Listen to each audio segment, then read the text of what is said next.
If everybody had an ocean across the USA. Hello everybody, how is everybody today?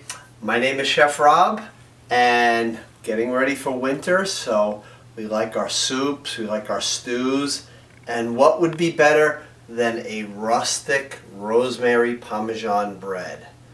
This will be perfect with all of those meals and lunches and even with a nice salad. So let me show you how to make this. Really tasty. 2 cups of the all-purpose flour.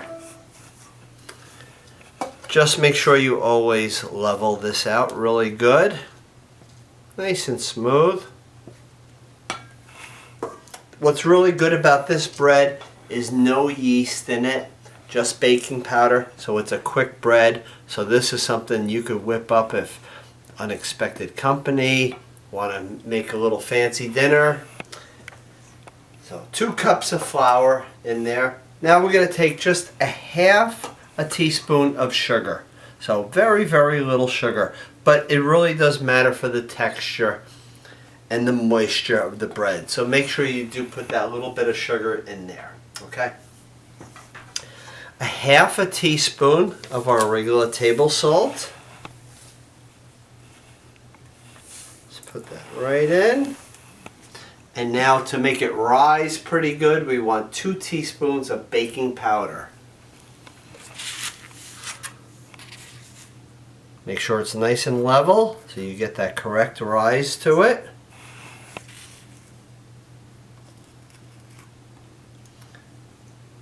Okay. We're going to mix this up. Let's mix this up well. Keep all those ingredients in the bowl so that way you don't miss anything. And make sure everything's incorporated really, really well. You can mix this with a fork or spatula, either one. We're going to add some fresh rosemary to this. 2 tablespoons of fresh rosemary. So I have some beautiful rosemary right here, just like this. So just kind of pull these off. And then we're just going to cut these. We're going to make them small so it goes throughout the bread. Remember, 2 tablespoons.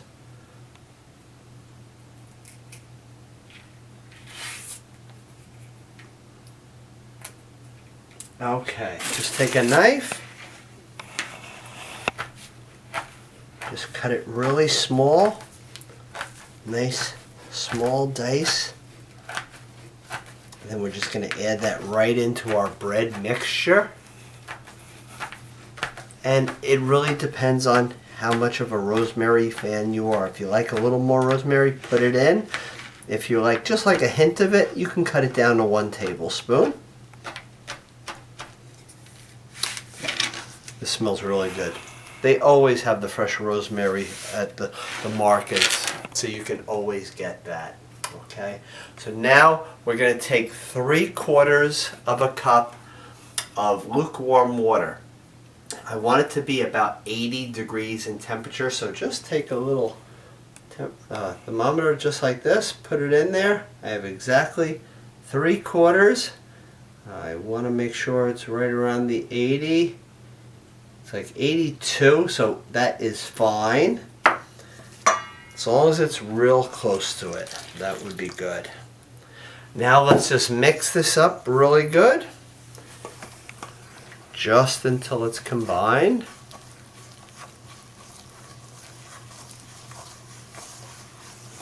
Make sure all that flour gets worked into the dough.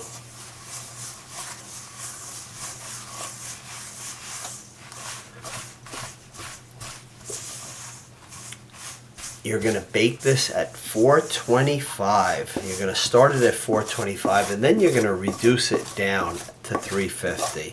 But we'll get to that in a minute.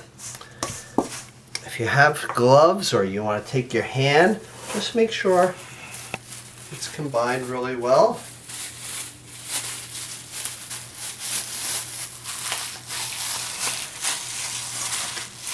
See how I'm tossing it at the bottom there? I do want to get all of that flour off of the bottom.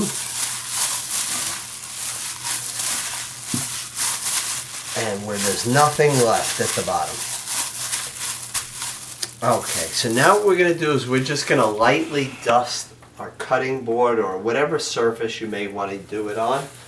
I'm just going to take a pinch of the flour, move this extra rosemary over, just sprinkle it just like this. This is just so it doesn't stick to the board. That's why you're doing it very lightly. Now that we have the dough right on our working surface, let's freshly shave some Parmesan cheese right on top. I want to shave about 1/2 cup of Parmesan cheese. I'm using a Parmesan Reggiano cheese, which has a real nice sharp Italian flavor. So I'm just going to leave this right on the side here, and then I'm going to work it into the dough. This is a pretty big piece. With this sharpness going throughout this bread, it is going to have such good flavor.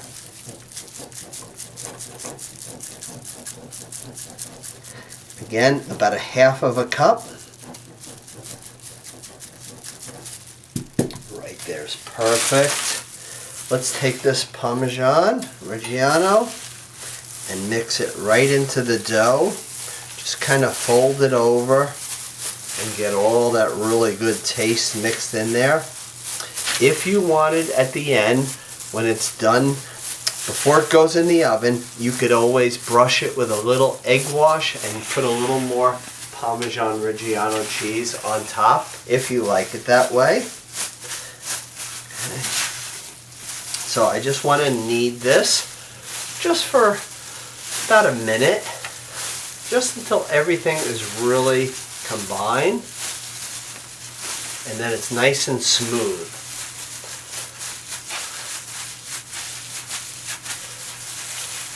So now I am just going to make it almost shaped kind of like a little bread. This is going to rise pretty nicely, just like this. Okay, and you'll get probably about 6 good pieces out of this. So this is all you need to do. I want to make sure that all gets worked in here. You don't have to put the egg wash on if you don't want to, but I do want to make sure that it is folded in there really good. Okay, I'm just going to take a knife and just make these little score. It's called scoring. And just score right into the bread. Give it that really nice rustic look. So this is going to go into the oven 425 for about 15 minutes. We want to put it on some parchment paper or a silicone baking mat. I'm using the silicone baking mat, and these are really good. You can get them really reasonable at the stores. Put this on here. After the 15 minutes at 425, we're going to reduce it down to 350 for 10 minutes. Okay. One thing I always suggest with the breads is take a little piece of aluminum foil and put it on the rack above. That way it doesn't get too dark too quickly. Okay, but you will be able to tell that it is done. Let's put this in the oven and we'll see how this all comes out. This will be, again, perfect with soups, stews, salads, any time of the year. Especially winter though. Winter it's really good. Okay, look at that. Does that look good? So our rustic rosemary Parmesan bread is out of the oven. It took 25 minutes at 425, and then we reduced it down to 350 degrees for 10 minutes. So I'm just going to slice this. This would be perfect with stews, pastas, soups. Really good. So let me just slice this, and you can see the inside of this bread. You can get at least 6 nice size slices out of this. It could have a little bit of a biscuit type of texture just because it's baking powder and not the yeast, but it makes this bread so simple, and you can have fresh bread then every single day because you saw how quick it was. So here is the inside of this bread. Nice amount of slices. I'm just going to put this on this plate with this nice piping hot soup. This is a tomato basil soup that I made, and it will go perfect with it. Leave it just like that. So I hope you'll make this for your family and friends during these holidays and all throughout the winter. And thank you for always watching my classes. Take care and be well. Everybody's gonna surfing USA.